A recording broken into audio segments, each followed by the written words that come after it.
Hi, Michelle Glass here. Welcome back to another one of our Chapter 13 lectures. Our topic for this presentation are the spinal nerves. So let us review what we already know. So here we're seeing a portion of our cross-section of our spinal cord. And then we see coming off of the back a posterior root, and notice we have that spinal ganglia bulge there. And then in the front we have the anterior root, and they come together to form our spinal nerve. So that's then where we need to pick up and add information. Your spinal nerves are considered mixed, meaning they're going to have both sensory and motor information traveling together.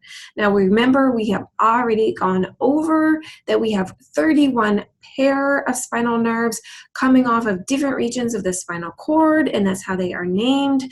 Remember, we have 8 cervical because you get a pair above and below vertebra C1, and then we have 12 thoracic, 5 lumbar, 5 sacral, and 1 coccygeal pair.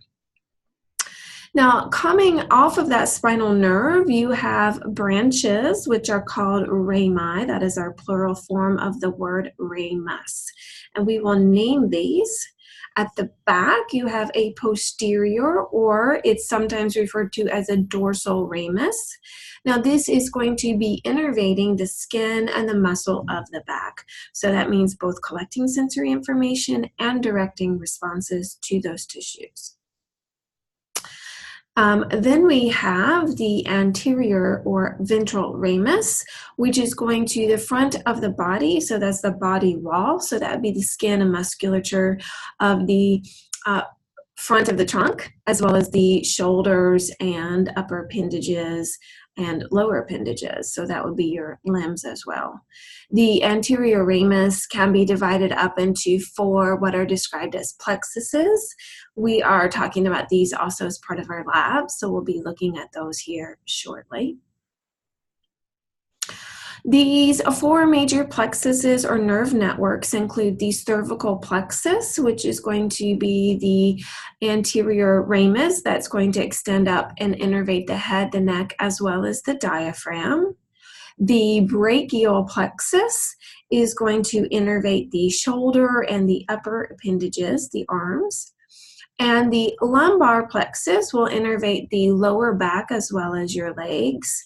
And the sacral plexus is innervating those same regions of the body. And then the last ramus to talk about is what's referred to as the communicating rami. There are 2 branches here. We don't have to get into a whole lot of detail. We can talk about them together collectively as the communicating rami or rami communicans.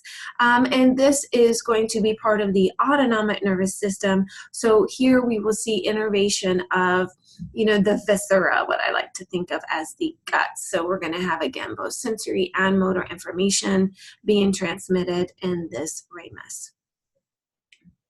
As we talk about innervation of the skin, we do see that the arrangement is very specific. So we have what is referred to as a dermatome, and this is where each section of the skin is innervated by a pair of nerves. So you can then use damage or infection. You can use the skin to help diagnose damage or infection to spinal nerve or ganglia based on what regions of the skin and your knowledge of the dermatomes. There's a nice diagram of this for you in your textbook, or do a little bit of research online if you're interested in more. We talked about the spinal nerves are mixed, carrying both sensory and motor information. And so we need to see how both types of information travel. So when we talk about sensory information, this is, of course, information collected from the body going to the central nervous system. So we need to look at how that information enters the spinal cord. Sensory information from the back of the body is traveling the posterior ramus. Information from the front and the limbs would travel the ventral ramus, and information from your viscera would travel the communicating rami. And all of this then would travel the spinal nerve to the posterior root. So the posterior root will have only sensory information. The posterior root, remember, contains that spinal ganglia, and the reason for this is that your spinal nerve is a unipolar shaped nerve. And if you remember, the unipolar nerve has its soma or cell body sticking out kind of to the side. And remember, your ganglia are collections of cell bodies, so that's actually what's housed there in the spinal ganglia. That sensory information will travel to the posterior gray horn, where you have your sensory nuclei. Nuclei, remember, are collections of cell bodies processing the same type of information all the time. Now, your sensory nuclei are going to be divided into two types. So you have the somatic sensory nuclei. So this would be collecting sensory information from like the skin and the muscle. So this is the information you're consciously aware of, like touch and pain and temperature. And then you're going to have information from your viscera. So that might be your blood vessels in your arms, or your sweat glands, or your guts, like your digestive tract, going to the visceral sensory nuclei. So we do see that there's a separation here. Information from our skin and our muscle that we are consciously aware of would be processed at the somatic sensory nuclei, whereas information that would be part of the autonomic nervous system, things that we're not consciously aware of, would be processed at the visceral sensory nuclei. But both of these, notice, are housed in the back at the posterior gray horn. Okay. When we talk about sensory information, you have to have specialized cells or neurons that can collect that sensory information. We talk about them as being receptors. So the somatic sensory information, remember, is collecting information from your skin and your muscle that you're consciously aware of.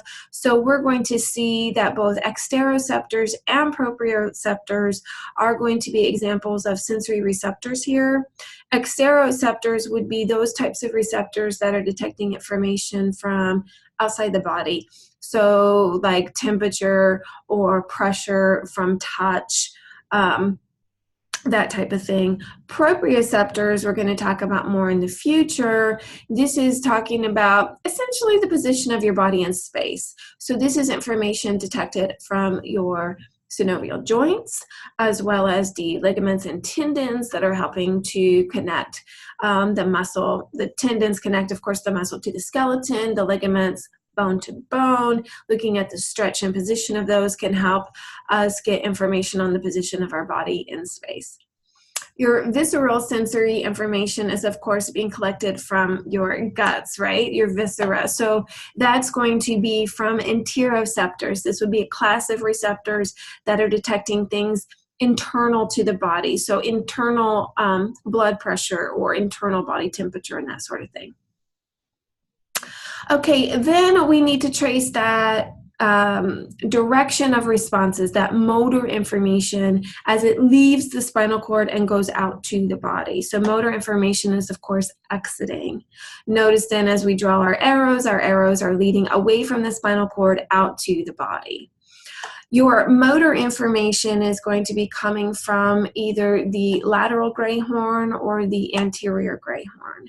Now, the lateral gray horns are only going to be found in thoracic and lumbar regions of the spinal cord, and we will see that it's going to contain our visceral motor nuclei, whereas anterior gray horns are found throughout the whole length of the spinal cord, and they will contain the somatic motor nuclei. All motor information is leaving the spinal cord via that anterior root, becoming part of the spinal nerve, which is, of course, mixed, and then extending through the different branches. So if we're going to the skin and muscle of the back of the body, it's going to exit through the posterior ramus. If it's information going to the front of the body or the arms or legs, it's going to go out the anterior ramus. And if it's information going to our viscera, to our guts, then it would be leaving through the communicating rami. Again, the lateral gray horn contains the visceral motor nuclei, so that's going to be the processing center for control of smooth muscle, cardiac muscle, adipose tissue, and glands, whereas the somatic motor nuclei is going to house or just contain those neurons that are going to be controlling skeletal muscle movements, those controlled, conscious movements of our body. Again, as we're talking about motor nuclei, these are going to be housed in the gray matter. These are processing centers, and they're separate. So somatic motor nuclei are going to be controlling skeletal muscle. This, remember, is located in the anterior gray horn, so you will see this throughout the whole length of the spinal cord. Whereas your visceral motor nuclei is going to be the control of the cardiac muscle and the smooth muscle and the adipose tissue and the glands. So these are the effectors of the autonomic nervous system. These are the guts, right? The viscera. The visceral motor nuclei are located in the lateral gray horns, which, remember, are only located in the thoracic and lumbar regions of the spinal cord. The final piece for us to look at is a little bit more detail on that spinal nerve anatomy. So we're going to see connective tissues organizing our spinal nerve, and as you look at this, it should seem very familiar. In a lot of ways, it's like our skeletal muscle anatomy. You're going to have an outermost connective tissue called the epineurium, and then you're going to see the perineurium inside, dividing that nerve up into fascicles. So those fascicles are going to be surrounded by perineurium, and then the tissue in between would be perineurium. Those fascicles are bundles of axons, and inside, surrounding the myelinated axons, you have endoneurium. So this is our innermost. It's wrapping around the myelination as well as the axon, and then kind of packing in the spaces in between. At each level, you're going to have blood vessels penetrating our nerve, providing the necessary oxygen, hormones, nutrients to these cells, as well as waste removal. And that is it for now.